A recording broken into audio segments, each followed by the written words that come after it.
CEO of Junk Teens Junk Removal. So today, I'm going to be going over how I would view social media and look at how I would incorporate it into your junk removal business, how you can get the most benefit to be able to grow your junk removal business with social media like we did.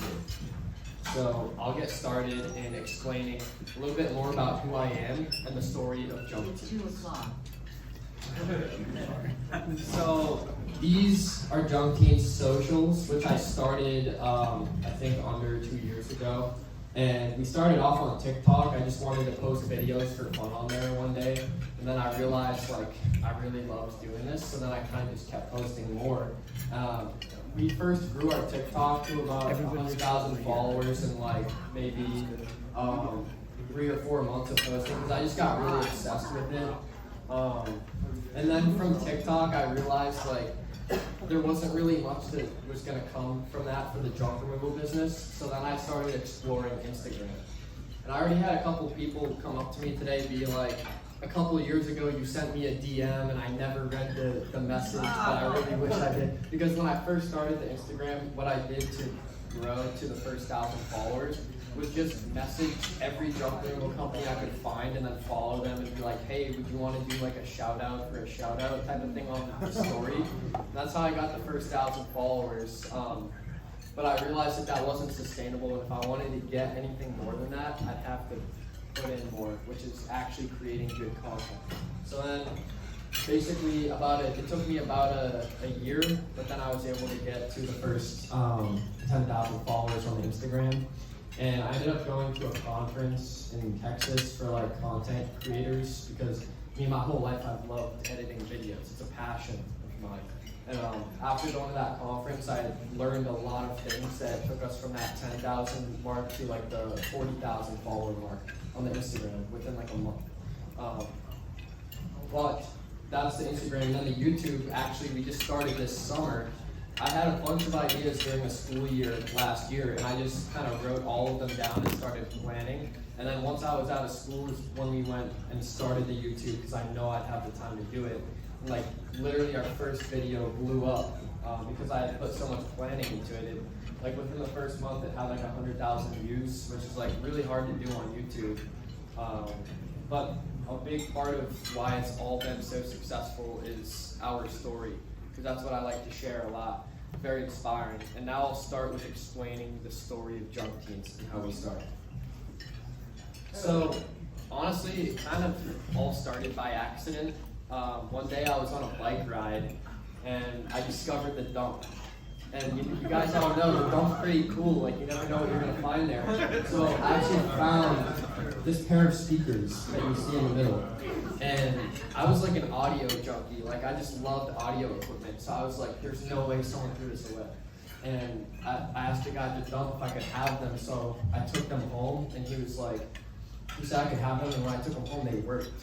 And I just like, in my mind, I was like, there's no way this is real. So I just kept going back to the dump on the weekends and after school. And I would find more and more speakers until my room turned into a little mini hoarding house. And that's when I was almost like forced into becoming an entrepreneur. Because my mom was like, Kirk, you gotta throw this stuff away. Our house is looking like a dump. And at the time I was working at the grocery store, making $12 an hour, and I wasn't thinking about like working for myself. So like I was like, there's no way I'm just gonna throw this away. This is like a month of my hard work just going to waste. And I love this stuff. So that's when I realized maybe I could sell it. And I did some research and realized I could sell some stuff on Facebook Marketplace. So I sold my first radio for $50.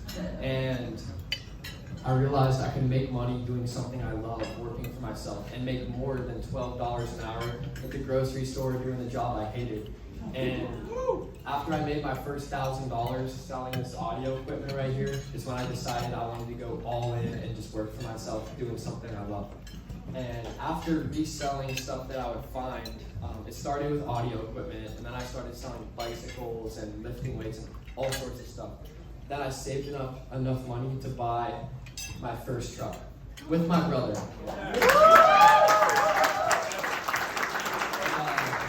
This was about February of 2020. 2021, we purchased that Ford F-150. It was about $4,000, and I was gonna get it by myself, but I realized like this is becoming something good. My brother's over here playing Fortnite and sports all day.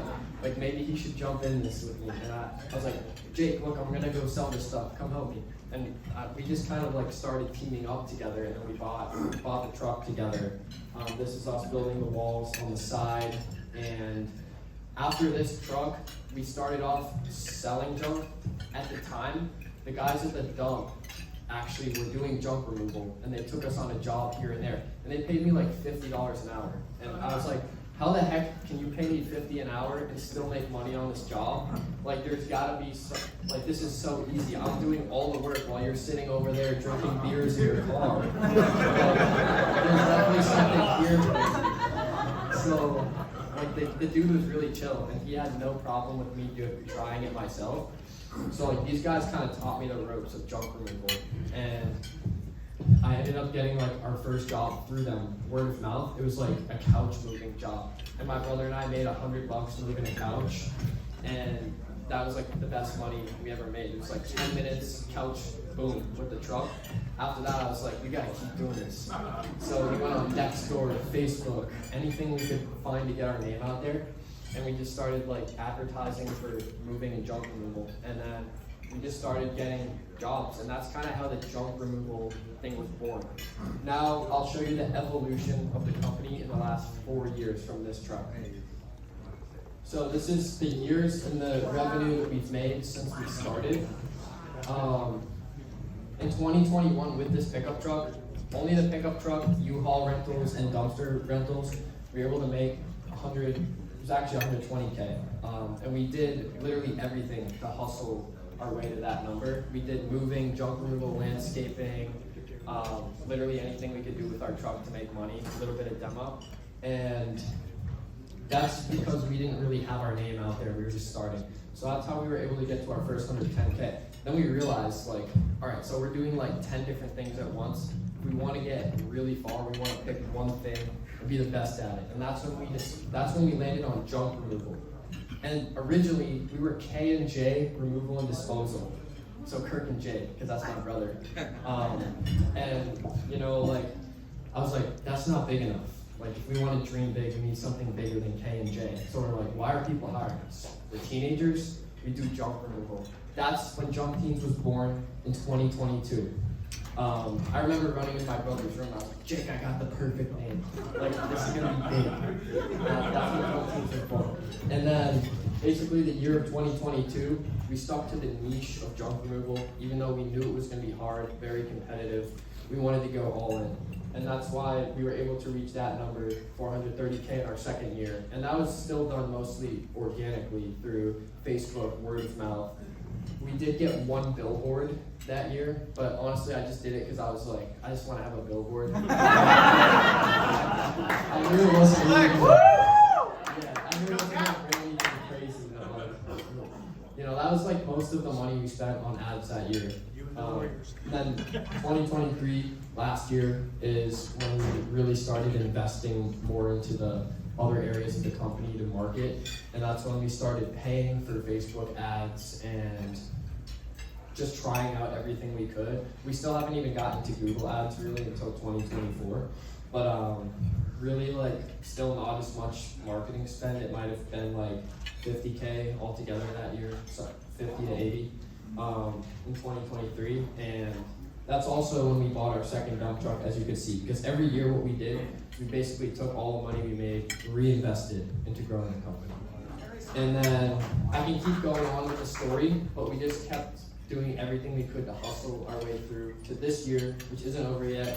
And if some of you guys follow our Instagram, you might have seen our recent article in entrepreneur.com. That the headline was like, Teen Brothers started the Facebook Marketplace side hustle on track to do 1.2 mil this year. And